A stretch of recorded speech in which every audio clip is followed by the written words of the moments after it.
a lot of us get a little bit lost in the people pleasing piece. It's really a lesson of like, let me just honor myself. And also in doing that, like, let me really honor how different the people around me are and like learn how to communicate and work with them in a way that really honors their uniqueness and not in a way that expects that we will be similar.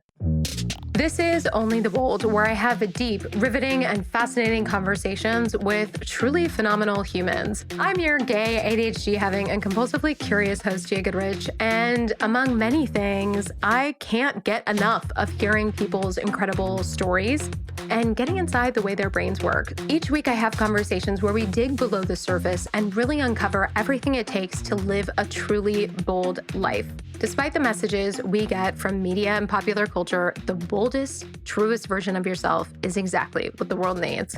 Hello. Hi, hey, how are yas? I am back, baby. Yeah. Wow. Obviously singing is not my forte because can't hold a tune consistently, but today is a really, really good day. And let's just talk about the 2-week break, shall we? So the one episode that I did where I was like, oh yeah, feeling good, feeling great, talking about my back. Well, apparently the universe was just like, no, we have more for you to get after, to learn from this lesson. And that is what happened. So I went from, lying on my back, having a hard time physically, to not being able to walk at all, barely being able to crawl and only with like extreme pain, and being on bed rest with a bedpan to keep me company.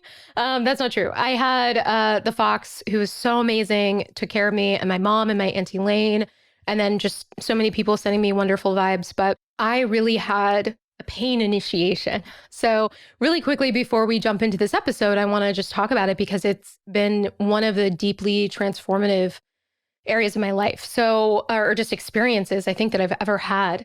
I had a bulge disc, got an MRI, and the disc was pushing so much into my spinal column that it was displacing 2 nerves, creating, the doctor said, some of the worst pain imaginable. I was taking a hydrocodone like candy, although not enjoying it, and gabapentin, which is for nerves specifically, and still being in excruciating pain.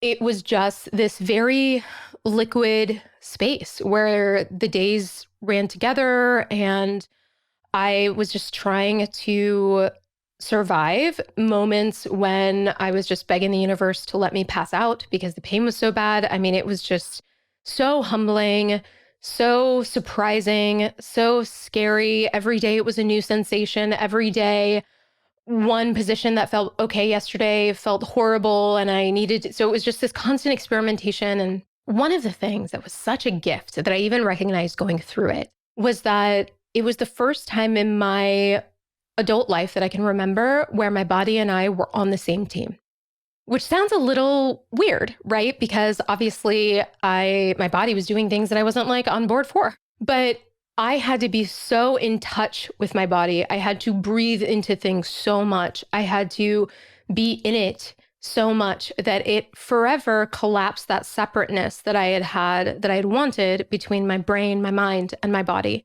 in a way that I'm so grateful for. The other thing that was kind of magical is for that week and a half, basically, I didn't body check at all. We're talking ever since the age of 5. I would look in mirrors or look in reflections just to see where my body was at, be unsatisfied where my body was at, want different things for my body. And for that week and a half, I didn't look at my body once. I didn't think about it other than how it was doing it almost like as a sovereign, separate entity in relation to myself. I didn't judge it. I didn't have any of that stuff. And I cannot explain if you haven't dealt with body image issues, which most of us have, but if that hasn't been really a part of your story, I can't explain how transformational this is. Like this body judgment has presented, I mean, easily 60% of my mental capacity on any given day. And to just be gone. On top of all of that, an incredible student of mine from the magnetic and video course, Petal, reached out and said, hey, I am a part of this group. We do meditations and we do coherence healings. I can get you signed up for one. And I was just like, I'm open. I'm trying everything. Okay. If you've been listening for a while, you've noticed there's been this shift of me being more open to energy, to spirituality, to all of these things I had been very closed off to. I will never question the interconnectedness of our energy ever again, because I was on a Zoom call with 40 strangers who were collectively sending me healing energy at the same time for the length of a song. I felt it in every cell of my body. Like it was vibrating, and it was just so, I think I'm going to have to do a YouTube video about it or something, but it was just like so deeply transformational. Something shifted right around that time. I was able to walk again, and the pain almost all went away, except sometimes at night. And I've been learning to negotiate moving and healing, and I've been doing more meditations and really diving more into this work. I mean, a few things in that. One, right, that there is this grace, synchronicity, and support that just comes from places that you can't imagine. The gift in Petal reaching out was huge and wonderful. And the vulnerability in that too, because, you know, sometimes when you know somebody's going through something, the last thing you want to do is like to jump in. And I'm so grateful that Petal did. And also just being cared for in such an amazing way by those three wonderful humans, and mostly the fox, let's be real. Like literally had to clean out my bedpan in situations. I don't know that I can literally be embarrassed of anything again, because that was so deeply tough for me to get over in terms of my pride. But, you know, I did. And one of the things that I've been able to distill from this, because I'm a silver linings type of person, I know that there's always something that you can extract that's positive, is that when I was early in my 20s, late teens, and I've talked about this a little bit before, but there was a season of death in my family. And it was very pronounced, very intense, a lot of people. What I got from that is that I grew this emotional bucket, and I've known that come whatever, I can stay steady in an emotional storm and know that ultimately I can get to thriving. It was this grief initiation that I went through, and anything that I've experienced since, I've always had this inner knowing that I will get to all right, and then eventually to wonderful, no matter how it feels in the moment. I've never had that with pain. And this experience was, I feel like, this beautiful, horrific initiation in pain, and realizing that like I can endure, I can breathe through, I can survive in a way that just gives me so much more access to my physicality, to my body, that we're on the same team. And it is such a gift that now it's hard for me to imagine living without, which I have my whole life until now. And so I'm so deeply grateful for this horrid experience, because it's really shaping the foundation of who I'm growing into being. My kind of takeaway with all of this in how it can relate to you is that it's worth asking yourself, what are the experiences that we might code as negative, that society might code as traumatic, that are traumatic? What are those things that we've gone through that have these seeds in them that can become a part of our greatest healing, our greatest awareness, our greatest strength that we might not be aware of because we're not looking for them? And in that, there's an amazing book that I've started reading called Happy Days by Gabrielle Bernstein that is all about how you transmute trauma into ultimate healing, that has been really helpful. We'll link it in the show notes.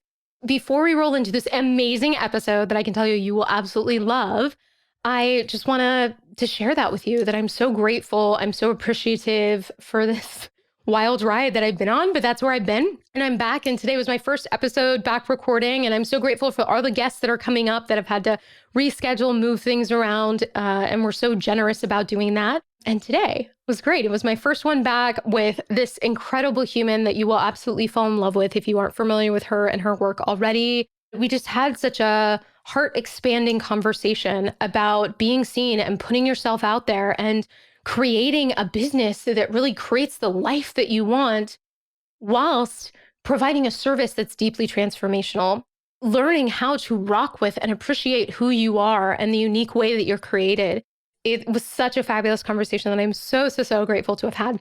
So with that, I fucking love you. If the show resonates, send it to a friend, send it to a family member, tag us on your stories on Instagram. I would love to connect with you, love to see you, love to hang out with you. And I'm just grateful for you spending your time with us.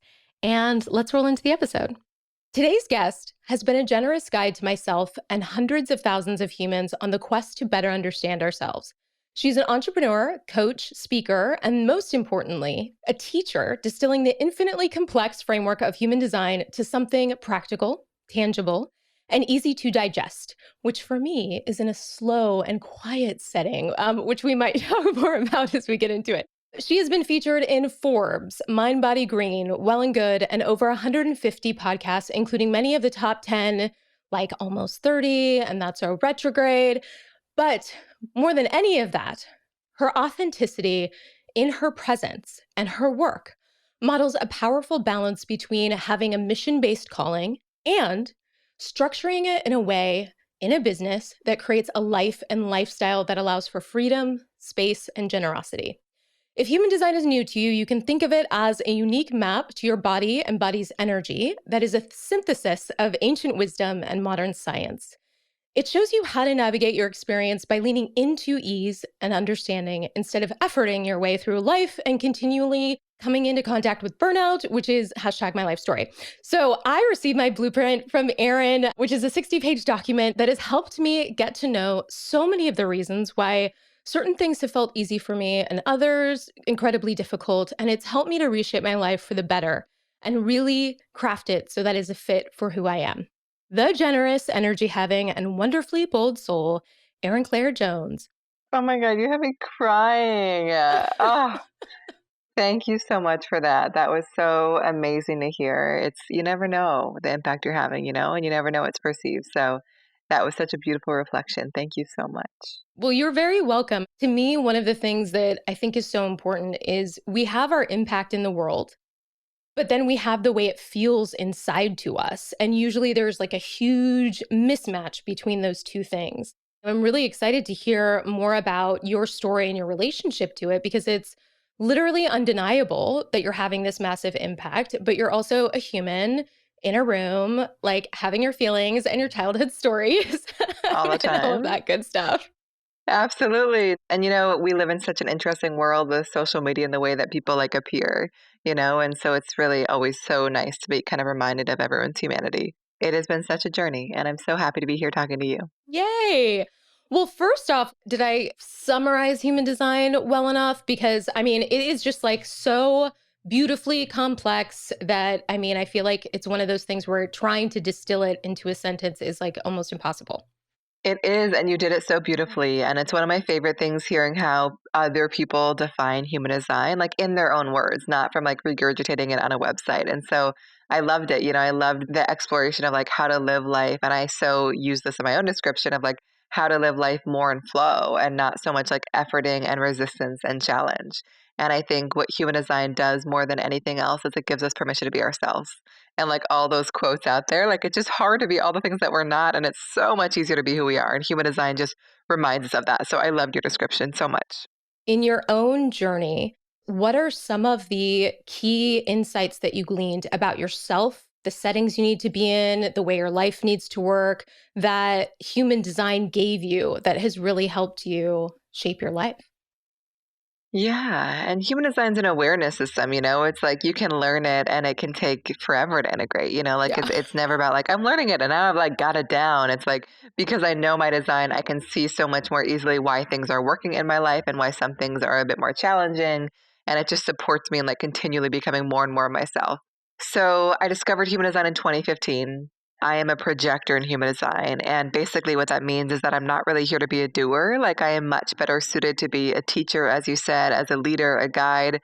My wisdom is so much around people and like not my ability to do. So I think that it gave me such permission to kind of build a career around that, and human design was my tool. But it's also allowed me to kind of be an entrepreneur in a way that I'm like, I am really good at human design. I love working with people. I love creating content. I love distilling it.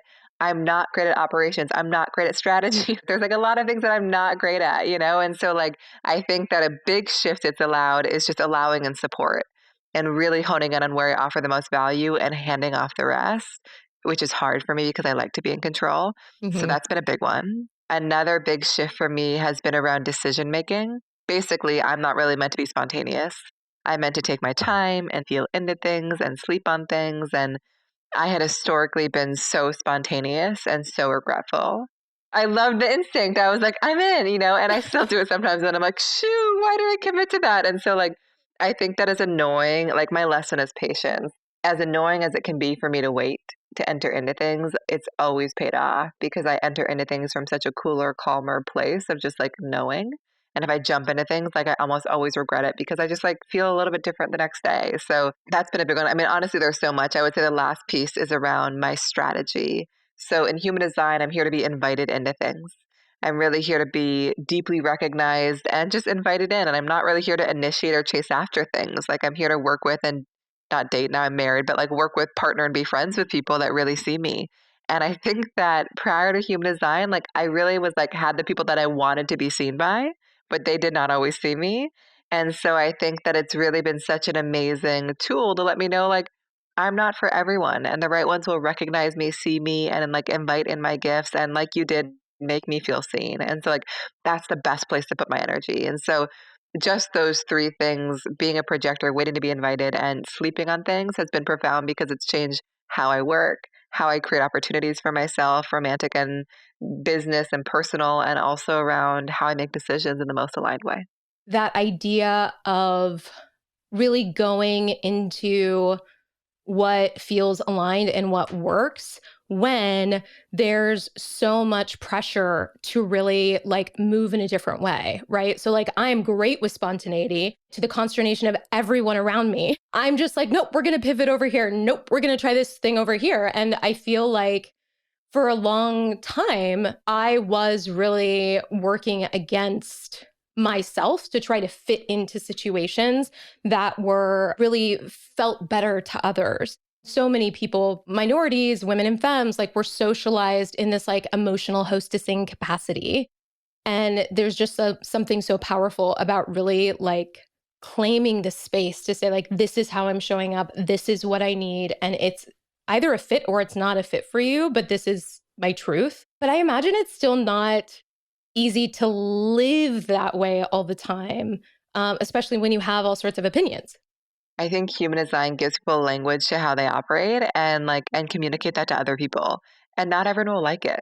For me where it's like for what's natural is like, hey, like I love this thing. Like I need a day or two to really confirm, and that might be annoying, but like I just know that I need that. Whereas for you, it might just be like, it doesn't feel right. I don't need to explain it. Like I'm out, or this feels amazing. I'm all in. Let's go right now. And like maybe you don't know quite yet, but I do. So like it's one thing knowing it, it's another thing acting on it. But I think that I've really learned to trust that when I'm most aligned with my design and basically in essence myself, like I will really attract in and align with the right people and opportunities, and the people that like don't get that, disrespect that, just aren't for me. A lot of us get a little bit lost in the people pleasing piece. It's really a lesson of like, let me just honor myself. And also in doing that, like, let me really honor how different the people around me are and like learn how to communicate and work with them in a way that really honors their uniqueness and not in a way that expects that we will be similar. What's interesting about that is, like how concepts and ideas just sort of like come in waves. And for me, it's like, my whole life, I've not been aware of this concept. Of course, it's existed in the world, but all of a sudden I'm hearing it in like multiple places. And one of them for me is this idea of like energetic sovereignty, that instead of needing to be enmeshed with people, instead of needing to have this type of codependency, that like I can be sovereign, separate, whole in my energy and still be in a dance with others. As somebody who is a recovering people pleaser, it is just so tough. And like my mom would always talk about it as like, you have the pushover energy, the doormat or the bitch. And it's like, there's no in between because I'm either trying to people please my way out of a situation or it violates something so strongly that I don't, then it's like I'm reading you the riot act. And I've gotten better at finding that middle ground. But what I love about trying really intentionally to stay in the space in like little micro ways throughout the day and through conversations is that you don't need to engage all of this massive energy or resentment or any of this stuff because you're honoring yourself along the way, which is like, hashtag goals. 100%, and I think it's also like trusting that like the right decisions for us will like ultimately be the right decisions for the people around us, even if they don't get it yet. Like pulling your energy out of a project because you no longer have the energy for it, like benefits them ultimately because like it's not useful to have you in there when you're like not in it, or stepping out of a relationship that doesn't feel right, even though like you feel so much guilt around it. And so I just think that like it's also the trust that like when we honor ourselves, like it really is better for the people around us. Outside of human design, my therapist said recently, she's like, I think, Erin, there's such a lesson in like allowing disharmony. It's like standing in your truth and like allowing you and someone else to not be harmonious, Ooh, you know? yeah. And that was like so profound for me because I'm like, wow, I really just like, I want harmony. And I think it's just like, no, no, no, I can just like allow us to be different. And it so speaks to the energetic sovereignty. It's like, I can allow us to be sovereign. It doesn't say that like we can't be friends or partners or colleagues or any of the things, but we can be in different places, and we can operate differently and that's okay. Oh, I love that so much. Do you know what my favorite thing in learning about myself is? What? It's the one where I realize that I need yes or no questions. That has been a game changer. Like literally people saying, "Where do you want to go to meet up? What do you?" So can you talk a little bit about like that aspect of it because for me like that has just been such a gift realizing that my the way I work best is responding to something and deciding whether or not it feels good or whether it feels bad instead of like having my mind go blank because there's an infinite amount of possibilities and having to pick from one of them. There are two types in human design, generators and manifesting generators, and you're a generator. And for both of these types, your strategy is to respond to things. And this basically means that like you need to things to respond to actually know your feelings about a thing. So if I was to ask you like where do you want to go for dinner, or like even I had a client yesterday like had to figure out their major in college. It's like, what do you want to major in? And she was like, I don't know, like anything's possible. And so like open-ended questions can kind of like just put you in this overwhelmed state and you're like, I don't know, there's like such vast possibility here. But if you communicate with these people by asking them really specific yes no questions and basically give them a thing to respond to, it drops them immediately into their gut where they can answer in a way that is like no or yes, like that feels right or it doesn't, like no, I don't want to go there for dinner, like yes, that option A is amazing. And so it's such a profound one because it's so simple, and like, and it's so transformational. My partner has a similar design to you. And like, again, open-ended like dinner questions, I just get like a blank stare. And I think it's caused a lot of challenge in his life, but if I like ask him in a specific way, it's like a very immediate yes or no. One tool for you is that if people aren't asking you that way, like even letting them know, like, hey, it's not that I don't know, but the way that you're asking me is really not inspiring a response in me. Like, can you give me options? Can you give me like multiple choice? Like, give me a thing to respond to, and like I will know so quickly, But without that, I'm gonna be in the universe of vast possibilities. Yeah. But so and you're a projector, right? So for you, Yeah. is it a totally different ballgame? Yeah, I think projectors are really here to be invited in. So in communication wise, there's not that like easy question. Like we don't really have that, but it is more language around invitation. Actually open-ended questions can be really great for us as a way to just like make us feel recognized and seen and known. Also, there are so many different types of making decisions. So I would say in terms of communication, best for projectors to kind of just like invite them in. Whereas for the manifestor type, you don't really want to pester them with questions. It can be like so annoying for them. So you really want to kind of just inform them of like the state of things and like allow them to engage. Like when we think about the dinner example, I did a family session and the manifestor mom was feeling very frustrated because they would ask her what she wanted for dinner and like she wouldn't really get back in time. And then it was just like it wasn't working.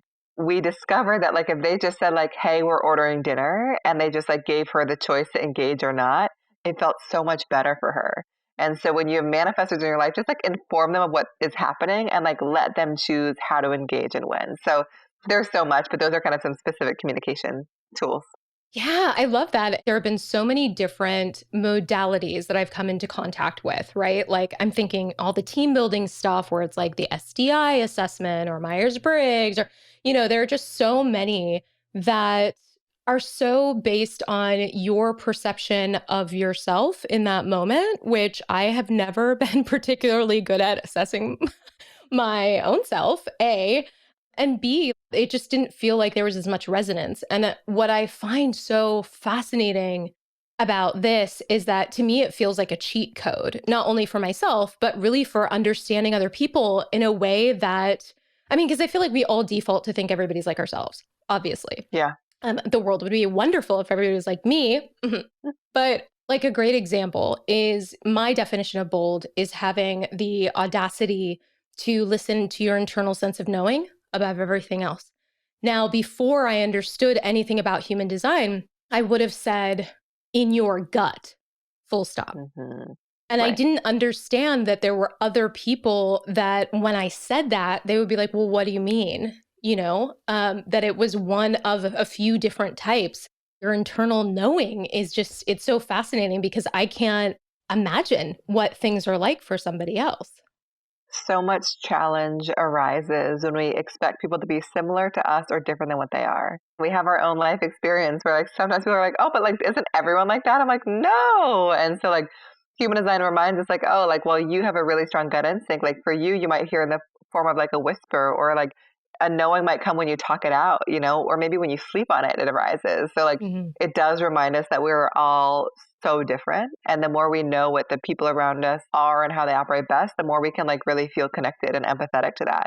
And like also to your point of like the self-assessment questionnaires, there are so many useful tools out there, but I so identify with you where I'll answer questions and like I will have different answers based on where I am and what I'm feeling that day and why I'm answering the questions. And there's something really nice about human design where it's like no questions, like and the idea is that it not only looks at the things that we're really conscious of, but also kind of all the energetics, unconscious stuff that's underneath the surface. And is perhaps stuff that we haven't stepped into quite yet. Yeah, I love that. As somebody who helps and teaches people to be empowered and be seen, right? Be able to translate who they are in mediums like video and podcasting and really create a clear transmission. One of the things that I hear so much is this deep, deep fear to be seen and to be experienced and to put yourself out there. And a lot of times there's this correlation with, oh, well, you're an extrovert. So, of course, this is easy for you. And what I've realized in really talking to a lot of people and working with a lot of people is that it really doesn't matter because video and social media is not like being in the room with somebody. So it's this whole different sort of sphere. And I'm curious for you, like your relationship, because you're being a projector and needing to be invited, you need to be seen in order to be invited and put yourself out there. So, what has that relationship been like for you? And has that been something that's evolved over time?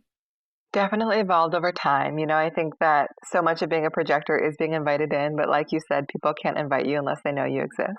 Yeah. And so I think when I think of my first, so I've been doing human design since 2015, but I did it in partnership with somebody through 2017 and then launched my own practice in 2018. And now my husband is my business partner. But for the first 2 years, we kind of struggled. And it was actually at a time when human design was really new. We were focused purely on teams, like it was a bit early. But when I think back on that time, like I was so afraid of putting myself out there. And for good reason, like I was still getting my footing in the system. I was still understanding it. But like I think even in like my Instagram bio, like maybe it said human design, but like I would share nothing about it. Like I was just so scared to be recognized. I was like, Yeah. how can I gather all these human design people for talks rather than like sharing myself? I think there was a lot of fear around being seen. And then I think in early 2018, my partner, who is challenging in the best of ways, like in terms of him like always just like pushing me in the directions that I like need to go but don't desire. He was just like, Erin, like you have to start sharing. Let people know that you exist. And I'm like, no. I was so resistant. I really didn't want to do it. And I just like inspired by him, I started sharing every day on Instagram. And that was kind of how it started for me. And I think that it was really not fun for a while. And I think that it was like not fun until it became fun, until like there was an audience there and I got to like engage with them in a way that like writing posts felt like actually a very creative outlet for me. I always want to remind people, especially projectors, that like it's not going to be an easy thing necessarily. Like maybe it is for you, it wasn't for me. Some people might be like, oh, it doesn't feel good, so I'm not going to do it. Like it required for me like a little bit of pushing at the beginning. But I think that my mantra is always like people cannot invite me in unless they see me. So my job is to let myself be seen and consider all the ways in which I can be the most bold and courageous in putting myself out there. And it's not with the assumption that I will be for everyone. It's with the belief that by doing that, I will make myself available for the right people and also probably like push away all the people that aren't for me. Mm-hmm. I also know as a projector, like if you're seeking recognition when you're sharing, it often isn't going to lead to the invitations or recognition that you desire because it can be a little bit pushy. It's like, I want this from this, and the kind of sharing that has been the most fruitful and generative for me has been sharing that just feels very authentic. Like I will always let people know how they can work with me and how they can go deeper, but like I try not to be pushy. I'm more just like create value and share myself and like let people engage if they're inspired to. And so that's the way of making myself visible that's worked for me. But it's been a real practice and it hasn't been easy. But it's been incredibly necessary and so much more successful for me than ever kind of pitching anyone specifically. That's so empowering for people to know. People assume it was always easy for me. And I'm like, I did 10 years of acting study that nobody even saw, understood. Like, there's all of this practice that went on behind the scenes. So when I first, and still I was awkward, I talk about the fact that I had like T-Rex arms in my first video that anybody on YouTube can go back and, because I just like had this energetic saran wrap around me and like literally was not taking up the full amount of space because of a lot of that stuff. One of the things that's really helped me with acting, which directly goes to what you're talking about, is that there was always this idea that in order to be really present, you had to take the attention off of yourself and you had to put it on what you were doing and why you're doing it and who you were doing it for. And that experience of talking to an empty room can make it feel like it's just this mirror where you're like thinking about, oh my gosh, is my eyebrow moving in this weird way? And nobody cares and it's so awkward. But even thinking about, putting your attention on that one person who could find it as your audience is growing, I think is such a powerful way to get through it. But I'm so glad that you shared that because definitely seeing your work and how comfortable you are and how solid you are in your presence, it would be very easy for somebody to assume, born this way. It's doing it your way. I think that like I've been tempted a lot and I think that I will at some point to like take like a marketing course or thing, like I don't know, learn. I think that like voice lessons would be useful at some point, but like I've actually resisted it. My partner has suggested that because he's like, what you're doing really works. And like right now you're not really kind of like overwhelmed by a lot of ideas of how you should do it. Like you're just doing it your way. And it's not really supposed to work, but it is. So like just trust that. So I really want to remind people to like express in whatever way feels most fun and authentic to them. And it might not look like how others are doing it. And everyone does it so differently. So it's really just like letting people find your energy, feel your energy, and like assess whether like they resonate with you or not. And like again, it's knowing that like not everyone will. Yeah. And the intentionality behind it is just knowing that that'll be felt. I talk about the idea of thirsty energy a lot, like you can Yeah. feel when somebody has that thirsty energy when they're, making something and it's just internally as much as you might want to like them or the video or whatever. It's just like there's a part of you that's like, "Mwah," versus when somebody's just open and being themselves. And, I feel like on TikTok or whether it's on Instagram, most of us find ourselves following people that quote unquote should not be successful, right? Are not like the version that's supposed to be popular, that's supposed to be cool, whatever. And because they're just showing up doing them in such a like delightful way, because it's so aligned and you can tell like that person that's on video is the same person I would see like if I met in a bar and that it's just like you love Yeah. it. Yeah. But it's also, I think, like you said, I think it's a skill that's practiced because there is a little Yeah. bit of translation that can just be enough of a hurdle that people don't do it. 100%. And like, I remember when I first started doing readings, I was so scared. I was like, am I ready yet? My partner obviously has been very influential because he has told me all these things. But like, I remember when I first started, he was like, Erin, like, you already know so much more than anyone you'll sit with. And you're going to look back on these readings in a year and be like, what the F were you doing? As in, like, you've grown so much. And so I think it's like been a dance of that, of like, start where you are and like, you already have so much to offer, but like you're going to keep involved. I'm going to keep evolving. So like I look back on the initial ways that I shared and I'm like, gosh, really? I was like doing that, but like it's where I was. It's just like embracing that, but also creating space for evolution and knowing that like it's by doing it, especially in your design. It's like by doing it and like learning what doesn't work that like it will bring you closer and closer to what does. But like waiting for things to be aligned perfectly before you jump in often is not the best approach. Well, and that gets to the fractions, right? Yeah, The year three. Yeah, profile. profiles. Yes. I'm like the numerator and denominator. That's not what it's called. It's literally this language that like, I mean, it looks like ancient Aramaic text when you look at the picture of everything together, not to like go on and on about your blueprint, but I love that like you have it there and you can see it, but then it's like simplified. So it actually feels like it's digestible. Let's talk a little bit about those fractions because for me, it was very validating to understand that whilst my whole life people have been trying to tell me not to touch the stove because it's hot, I'm just not going to learn that way.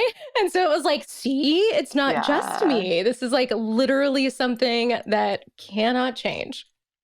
I find the profile to be such a powerful part of our design. And so if anyone looks it up, and I'm sure we can include a link on the show notes, but you can Yeah. go to humandesignblueprint.com, but it's the fraction looking number. It's not actually a fraction, but it looks like that. And ours are so different. Basically, you have a 3, which is around just being an experimenter. And exactly like you said, like somebody can be like, this works. And you're like, cool. Like until I try it for myself and burn my hand and like experience the thing, like I won't trust it. And not because I don't trust you, but because I have to get my hands dirty and do things myself to see how I feel. Hmm. And so, like, one of the biggest lessons in your design is to never make yourself wrong for mistakes and know that like mistakes and failure are like actually pretty essential parts of your process because they help you dial into all the things that aren't working so you can like actually do what works. And there's so much wisdom that you innately carry from just like your own experiences, like the things you failed at, the things you've learned from. So I just so wish that I had this like 3 years ago when I launched my first course.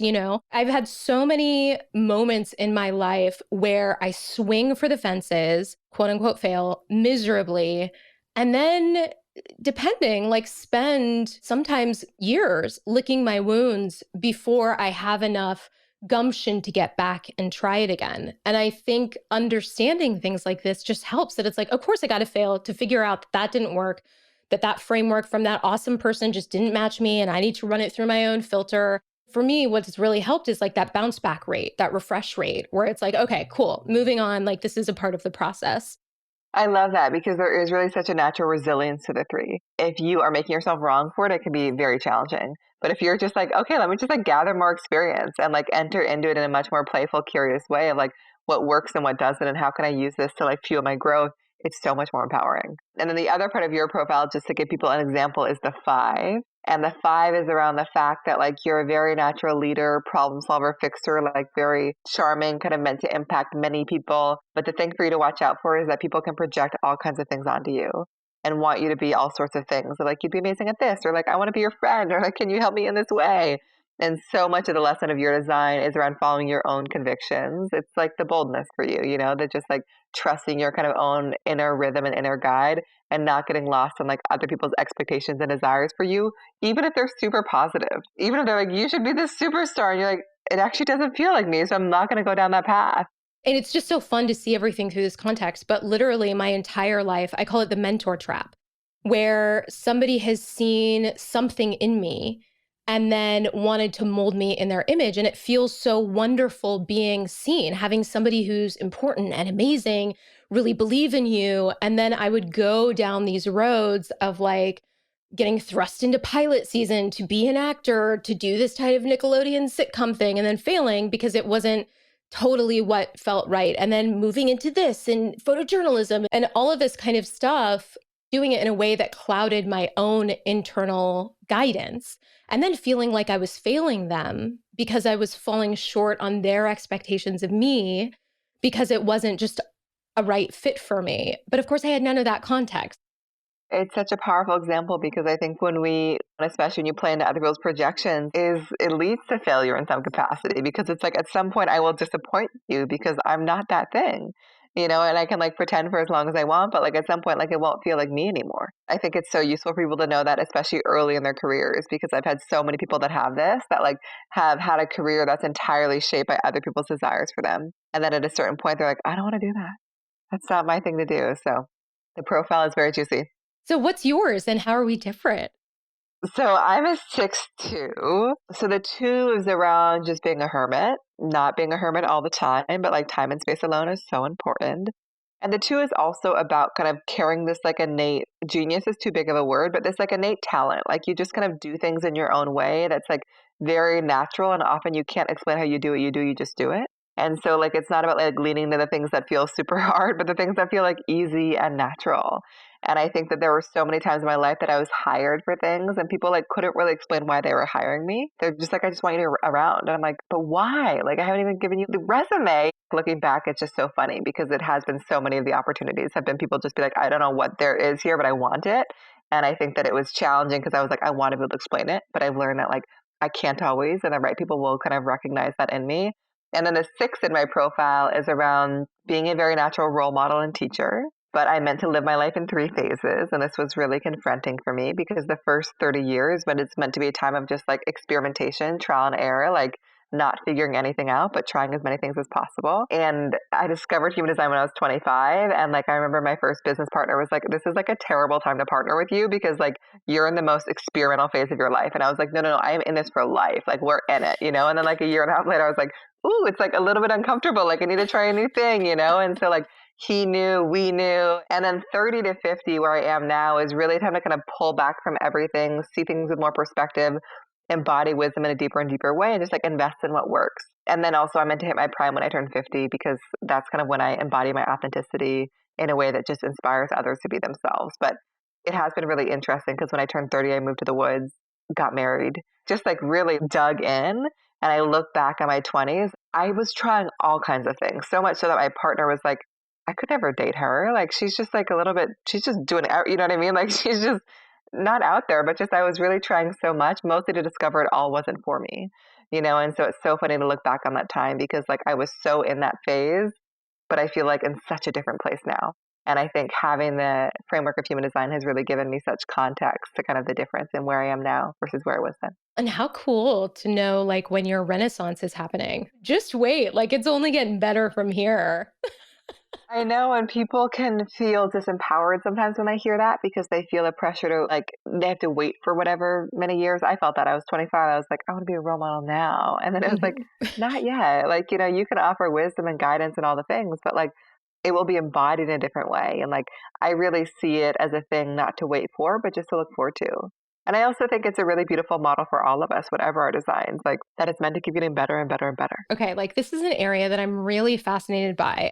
Is this balance of doing something that you love, that you feel very called to do, that you know is very impactful and transformational, and also framing it in a way where you are building like a life of wealth and abundance. The thing that I hear a lot, and in fact, I just had an amazing conversation with Nikki Vasquez, who is an animal psychic and just so cool. One of the things she was saying is that, like, her internal story was, oh, well, I'm taking advantage of people. That it took her a really, really long time to get to a place where she was charging enough for her services that she wasn't just like burnt out, gassed out all the time, really starting to see things from more of a place of like an energetic exchange versus a lot of the wiring that we get around money and all of that kind of stuff. I'm curious for you in getting into this world if you dealt with any of that stuff, any of that kind of like internalized money stories and how that's, yeah, how that's played out. It's been such a dance. One of the aspects of my design is around, this is called an open ego, is that like I will have a tendency to undervalue myself and like kind of give too much because my self esteem can vacillate and I can be like, oh, I've got to just like, and when you look at my first sessions, I'm like, how much information can I give you? You know, and it's Right. way too much. And so often people that have this will just end up asking for a little bit less. And so again, thank God for my partner. I've actually never done the pricing in my business. I did at the very beginning, maybe for my first sessions, but like there will be times where he's like, Erin, we're raising the price. And I just have like a fit, you know, because there is a part of me that's like, no, you know, and like, and it's just this like kind of like death I have to go through and just like keep trusting. So I think it's been really supportive for me to have a mirror of somebody that's like, you've been having this price for a long time, like it's time to up it. And I feel energetically how different it is when it's upped because I've changed and my time has changed and it just feels better for, I think, everyone. So I think that one, it's been really useful to just have a mirror. I wouldn't leave it to me. Yeah. And that's been confronting and wonderful. And I think also, you know, I would say more generally, like our business has been amazing. And I think that part of why it has felt so good is that, you know, my partner has been an entrepreneur before. And, you know, at the very beginning, he was like, Erin, I think like, what is the business that we want to build? Like, it's not about how big we can get, but it's more like, how can we build a business that really like enables us to live the life that we want to live? And I think for us, that looks like not having a lot of employees. That looks like not having a session based business. I think that we got really clear on that early on because like both of us just want freedom. And so to be responsible for all kinds of people and like manage a huge team, like while we could do it, feels actually pretty awful to both of us. And so I think that us, we're like, how big can we grow? Well, we just like enable this to be this like small, lean team. So I think that so often the orientation is just towards growth. And I think it's a really good question to ask yourself. It's like, what is the business that I want to build to fuel the life that I want to live? And then I also think that like our business is primarily the blueprint. I still do sessions for fun, but the blueprint is about 90% of our business. And it's allowed us to like impact, I think, 20,000 people so far. It's been wild. As you mentioned at the beginning, it's like a written guide to your design. And I put in a lot of work and I made 12,000 by hand. And now we have a team that supports me in making them. So it's been like a real hustle for me. And now I finally have some more space. But I think that's also been a big thing is like, everyone's business will be different. But for us, it's like a volume business. It's not about having super high ticket offerings and selling it to a few. It's actually making human design accessible to as many people as possible. So yeah, I don't think that I have much guilt around money anymore. It's just like fun because I can feel the impact that I'm having. People comment sometimes like you're so generous in the amount of content that you share on Instagram, and I'm just like answering questions all the time. And like often it's because I love doing that, but it's also because I feel so supported. Like I feel so financially supported in the business that I have energy to give. And like, if I didn't feel that, sharing would feel really different. And so like, I think it's been really nice to just feel like how beautiful that reciprocity can be of like, it feels so beautiful to receive and be so generous and like, just have that be this kind of like ever expanding flow. So I think that it's been fun. It's definitely like beyond what I could have ever imagined. You know what I mean? Like, I just like, had I looked back like 5 years ago, I'd have been like, no way. But it's fun. And I think as we up level, like more and more becomes possible. And I think it's also been a real lesson for me in not trying to control it. I think it's just been around surrendering to it and kind of seeing what happens. But it's an interesting thing, especially kind of in the spirituality world and the self-development world, And so I think that like, I just know that like being paid well and feeling really supported by a business is the thing that allows me to give the most generously. And so like, that just feels like a really important thing to prioritize. And I'm a better person when I feel supported in that way. There's so much in that I just love so fucking much. Like really pulling out this idea of how it feels, right? Like feeling supported. Like they say on an airplane, you have to put on your own oxygen mask first so you don't faint whilst you're trying to save this other person. But what's really interesting about it, and this is kind of a newer thought for me, so it might not come out very eloquently, but is that I feel like so much of us are programmed to feel like the way out of that scarcity, gasping for air is to try to save somebody else, is to try to give our way out of it. Then it just creates that, you're digging yourself in deeper sort of thing. I mean, I've definitely gone through it and I see it so much with the people around me where it's like the reason you get into something is because you have a calling, you have a passion, you have a drive, you have a desire for impact. But if you're doing that in a way where you're just like spinning your wheels and you're worrying about where all your money's going to come from, you're worrying about all of this stuff, like you're siphoning energy from the thing that you can bring to the world. We can be generous, I believe, in any form of income because it doesn't always have to be financial. It's really also about, like, when you think about giving, it's like giving without expectation. It's just like, I'm being generous. Like, I just want to give you this thing. Like, I want to host you, I want to pay for this trip, whatever it is. And it feels so amazing to do, but it's also without needing a thing in return. And I think sometimes in that like scarce place, it's like, I'm giving, but I'm wanting this. And it's more just like, I think it can be so much more pure when we're just giving, and then we end up kind of receiving in so many other ways. I think one thing I'll say also for me is that like, and everyone builds businesses differently, but like for me, as I said at the beginning, like it was the admission that like my gift is not being strategic about all of our offerings. Like if it was up to me, I would probably have 14 offerings, and like it'd be like quite overwhelming. It's like, and this, and this, and this, because like I love creating new things, like always, all the time.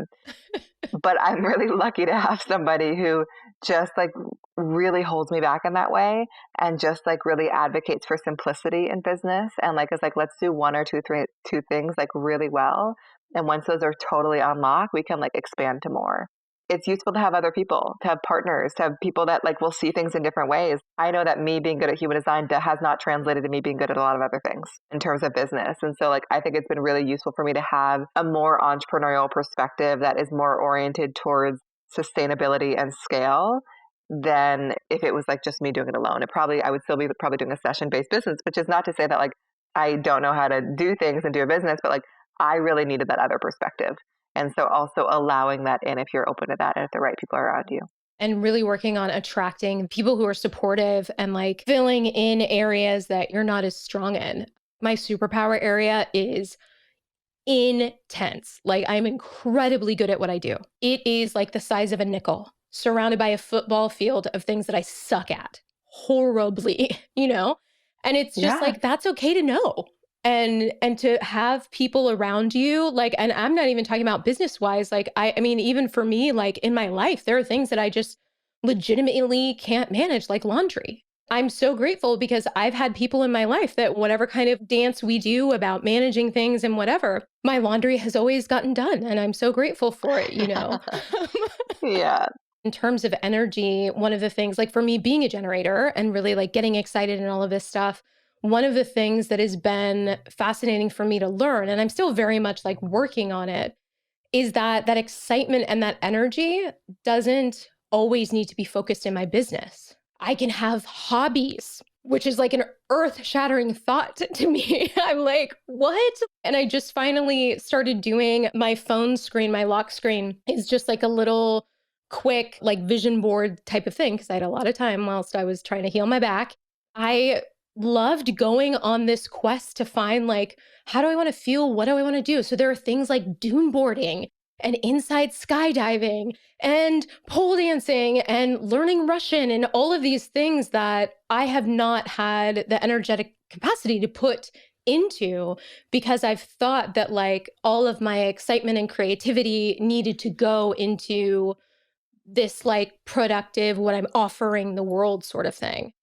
Oh God, I love that. And I also want to go doom boarding. That feels so inspiring. I didn't know that was a thing that you could do. Part of being a generator is like doing what lights you up. And the thing is, what makes you the most magnetic is doing the things that light you up. Like you pull the most your way when you're excited. And it's so not limited to work. Like you being lit up by like what you're doing each day and also who you're spending time with and what you're eating and how you're moving your body. Like that just pulls so much more your way.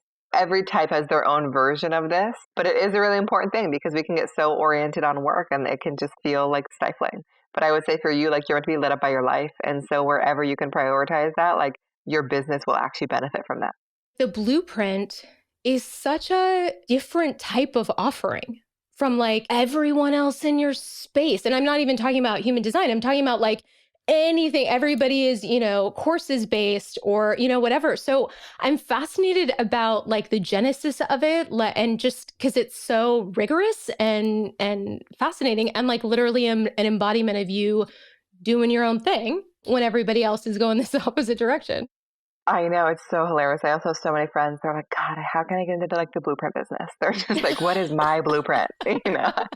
And it's so funny because when we talk to like financial people or like our real estate agent, they're like, what do you do? And my partner's like, we're in the reports business. I was like, is there such a thing? You know, like, so the genesis of it. So when I first started doing human design readings, and this was in 2015 or 2016, maybe is when I started in partnership with my former business partner, like I would put together these kind of like little PDFs alongside each reading. And it was like a nice take home for each person, but it was also a way for me to kind of stay on track throughout the reading. And like, especially as I was learning, kind of make sure that I covered everything that they needed to kind of hear. Up through probably 2017, I was just like making a blueprint with every session. I was just doing sessions and it was included. And then my partner was like, Erin, like people really love their blueprints. I don't know what I called it then. It wasn't a blueprint yet. He's like, they really love their reports. What if you just sold them by themselves, you know, just like exclusively that? And so I like posted on an Instagram story and people started like Venmoing. And he was so funny. He's like, Erin, like once it gets to 100, like once we sell 100, we're like, no, it's a real product. And like we finally were able to like bring on support like after we sold 10,000. So it was amazing. I was already making it and he was the one that kind of like really inspired it. And then we also launched a new version last year and he redesigned the whole thing. And so I think the vision was like, not everyone is going to want to spend an hour together, but also it might just be like too expensive. But people generally will want a book about themselves, you know, because they want to learn. And so the blueprint is a 55 plus page personalized guide to your design. There are hundreds of thousands of possible blueprints. They're so uniquely just designed to you and your design and how you work best. That's how it started. And it's honestly like taken on a life of its own. I think that it's $95. So it's like at an accessible enough price point. that I Hmm. think that like people who want to learn about their design, it's like the best place to get started. It's been amazing. I think it's not what we really imagined for the business, but like when we started to look at our numbers, we're like, blueprints are really bringing in like everything. It was just amazing. And it's so complete on its own. And also like, we have so many visions for add-ons. We're going to do different languages. We're creating partnership blueprint. Like there's just so much fun Mm. stuff around the reports business. And I think why it feels so fun and satisfying for me is that like, I love writing. I love creating content. And my whole mission with human design is to like translate the language of human design to make it super empowering and super accessible. What I hear so often when people read through their blueprint is they're like, I feel so good about who I am. I feel so inspired to be who I am. And I also feel like really called out on the areas in which I'm ignoring that stuff. And like I have the tools to step into it. So I think it really just allowed me and allowed us to access so many more people than we ever could have imagined. And I think it allowed us to make the system more accessible. And I think one thing, like you said, there's the chart at the beginning, but I don't go through and I'm like, your son's in gate 30 and therefore this, or like this little triangle means this. My intention is like, I want to give you everything you need to know about your design. And what's so fun about that model, which I know is not for everyone, is that people buy them for their entire teams or their entire families. And whether or not they have any experience with human design, they're like, how in the world did this woman write a book about me? It's really been so unexpected. And it was not a thing that we were too strategic about. Like we just started playing with it and it just like really took off. See, and what is so cool to me about that is it really not only did it seem like it came up organically, but it's really playing to your strengths. And I think going back to things we've talked about before, where it's like, if everybody's going this way, I think I need to do this thing and, need to show up this way. And even though I don't feel comfortable, and like really allowing it to be operating in a zone where what you are doing is a part of what lights you up and what is great for you. Like for me, for example, writing is very difficult for me. Like I need to talk it out and have things be text because talking is much easier. So for me, video, standing on a stage, doing all of this stuff, like it takes maybe 10% of the energy that writing does. And I think there's just something so powerful about people feeling like they have the permission to create from a place of what feels aligned and easeful rather than following whatever guru, marketing, advice, industry leader is recommending. 100%.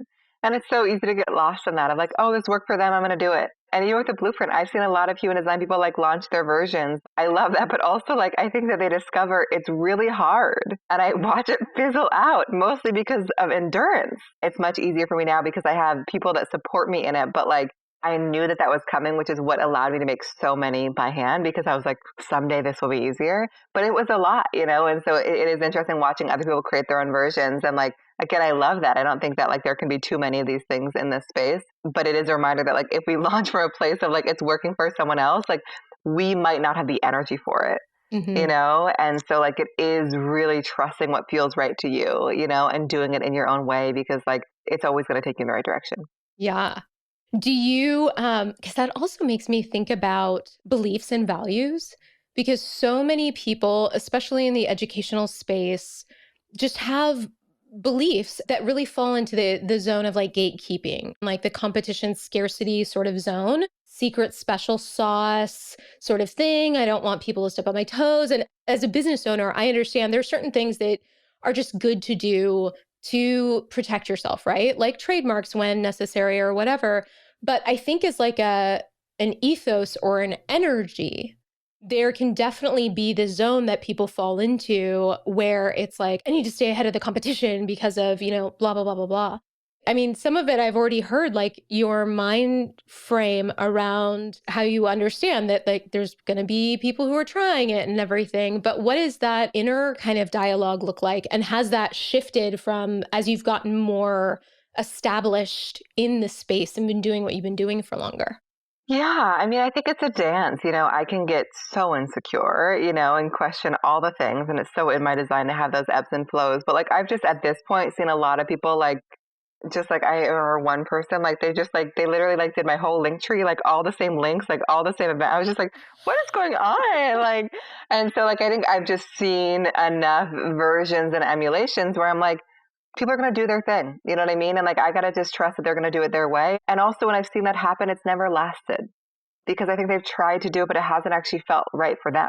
And there are times where I was like, what are they doing? And, my partner's just like, it's going to happen. And honestly, it's only going to happen more. So just like, get ready. And yeah, I think that it can be easy to be like, oh, like, I want to be the person, but like there are way more than one person in the world of human design. And also like my way of sharing human design is not going to resonate with everyone. And there are going to be other people that are sharing human design in a way that's way more useful for those people. It's a constant lesson that like there can't be too many of us. And like, as long as I'm doing it in my most authentic way, like I will attract the right people. And also like, just like on an energetic level, like it feels way better and way more expansive to just be like supportive of people rather than like in competition with them. And I, as a lot of other human design people have like grown through the years, like we have relationships, we like voice note and cheer each other on. And like, that just feels better. And so like when I just think about like my own internal experience, like I don't like the other version, and like the scarcity and so I think that over time I've just trusted myself and my way a bit more, not because it is the way, but because it is my way. It's also allowed me to just be more supportive and more excited for all the people, because I think that like we need all the people doing it in their own way. It's such a reminder, like you were just sharing, that like it's really tempted to like try to do things how others are doing them because it worked for them. But like the magic of human design is that it reminds us that we are all wired to do things differently. And we will find the most success when we step into that and kind of stop getting lost in like what we think we should do or how others are doing it. You never know where somebody is in their process. Maybe this new technique that they're doing, they hate it and it's not performing well, and you're copying it because you're thinking that it's going really well. You're like, this is amazing. They're like, this is awful. Yeah. Yeah. They had a client who was like, Erin, I want to make my blueprint. I want to make my version. And as we talked about it, she's like, that sounds kind of awful. Not the experience of it and not the growth of it, but like the actual process of making it. Like, Yeah. you know what I mean? Like, I loved writing everything. And she was like, ooh, like, I don't want to do that, So it was like a good reminder, like, these things can look amazing, but like the process of actually making it might look really different for each of us. That sense of community, I think, is really amazing, especially in this world of content creation or business where it's just you have a zone or a niche or an industry where there are other people there. And I've just always been of the mindset that it's like the more the merrier. Neither of us can be each other. So fundamentally, we're going to stand out. It's going to be fine. Like, let's just trust and really like help each other. And I personally am so grateful. Like when I was working as a commercial photographer, there were so many things I didn't have access to because of who I was, because I didn't have the right assisting jobs. I didn't see how other people were doing it. And I benefited so much from people that I knew who were technically competitors, really, not really, but that would just share and say, hey, like you're really undercharging over here, or this is how we organize things here that really works. To me, I have such a visceral memory of those gifts and how that felt to receive it, that it's always been such a huge part of the way I show up. For people who haven't experienced it, it's like, can I just jump in your body and like massage your heart so you understand what this feels like? Because that feeling of support over competition is huge. And you can offer that to everyone and you can receive that from most people if that's where you're emanating from. It really is such an energetic thing. Like to me, it's just like one feels expanded and one feels contracted. It doesn't mean that the waves don't happen, but I think that it just feels so much better. And I think it really serves everyone so much more. So what are you like excited about? Like what's like getting your juices flowing? I'm like getting excited because people are going out in the world more. I'm planning a retreat. I'm also like speaking at one in Zion later in May, I think. And so like I think getting out into the world and like meeting people in person feels very exciting. I think in terms of the business, I mean, there's so much. Like we've really brought on some amazing people recently. And so like it just feels really good to have the energy of like really aligned support. And like everyone we've hired besides our tech team have all been clients and people that are like such fans of human design. And so like it's really, I've literally found them all through my Instagram story. And so it's just been really, really fun. There's a lot of newness in terms of translating the blueprint, in terms of adding new things, making new courses, trainings, all kinds of things. So like there's a lot coming and it can't all happen now, sadly, but it is at its own pace and in its own way. So yeah, I feel really excited. And I'm also a new dog mom. So I'm really juiced up about these little puppies in my life and I'm obsessed with them. It feels like a lot of exciting, good change. Now, when you hire people, Are there any designs that, because of the way that you know that you work, that you're like, probably you're an awesome person, but we might not be a fit? I don't believe in using human design that way. Yes, human design, and I've worked with teams on hiring, like it will reveal like people that you might have tension with or challenges with, people that you really like support you need. But I also like, we're complex as humans. So like I think actually the best thing is to really like tap into whether or not someone feels right. And then once they feel right to you, then you can like discover how you can work best with them based on their design. So far we have generator, my partner's a generator, manifesting generator, another projector. Everyone's like perfect. So I don't like to restrict people in that way. But I do think once I know their design, it makes me so much easier. It makes it so much easier to work with them. I know a lot of the modalities that is how they're used, like astrology, which astrology is amazing and has been like really transformative for me. But like people being like, oh, nope, Tauruses, nope, not about them. Nope, and it feels like, Kind of like takes away the humanity of it. Yeah. yeah, putting people into buckets in a way that's suboptimal. I'm a very strong flavor of human. Your design says so. Yeah. Confirmation achieved. So, what's been an interesting learning process for me in terms of working with teams is trying to be as upfront about it as possible. And of course, having language to help with it has been really amazing because for many years, literally, I thought I was the best teammate. I thought I was so open to critique. I thought I was the most fun to be around. I thought I was just hashtag winning and just completely did not see myself. But then in learning more about how I operate, I realized that like, yeah, it can be really tough for people who need more consistency because I pivot all the time. I need a little bit of resistance to make me pause and question whether or not the pivot is worth it or whether it's just shiny object syndrome. But sometimes it is worth it. And it's a hard turn. And not everybody is like able and it feels good to them to make those turns with me. But being able to like have the information to disclose and like see how that fit happens on the front end is huge. I would also say a big thing for you with teams, and I don't know whether you've experienced this, is like you've got a gift for making things happen very quickly, like quicker than most. I can imagine you have high standards for your people, but like sometimes that can manifest as like unrealistic expectations. It's like, why did they not make it happen as fast as me or as well as me? And so it's a balance for you. My guess would be in terms of like holding those standards high while also being generous in your expectations of others and knowing that like they will likely accomplish things very differently than you. 100%. Yes. That is like literally my mantra. Having people around me that I trust and allowing things to unfold at their pace and not at my level. And in fact, one of the gifts that I talk about relatively frequently that I got as a photographer that I correlate with this idea of confidence is at some point I realized that like my standards are so much higher than anybody else's. So if I can just meet their standards, that is success. And most of the time I'll overshoot, but I'm almost always not meeting my own standards.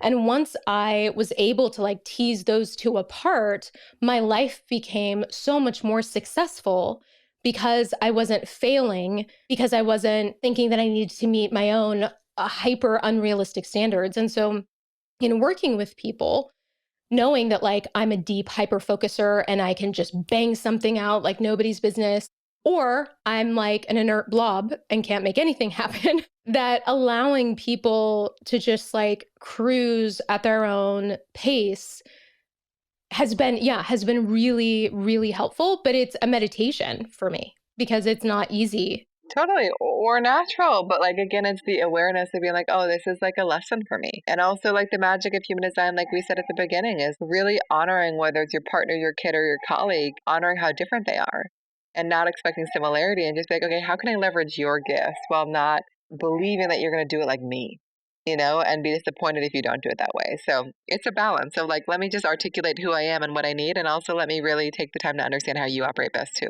Yes. Okay. Are you ready for the G Speed round? Oh, yeah.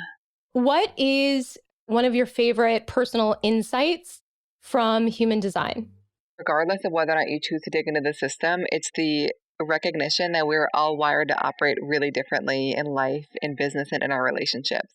And we'll find the most flow in our lives when we honor that, so kind of taking the time to really understand that. Yes. Okay. What is a thing in your space that just brings you the most delight? It can be an object, it can be a being. What is that? I would just say sheepskins in general. Mm. Like really, really soft, nice ones. Like just it was so cute. This is such a tangent. We had our friends over the other day and we had a like they were giving their little baby a bath and he just ran up here totally naked and just dropped into the sheepskin in my room. Like wouldn't get up. It was so cute.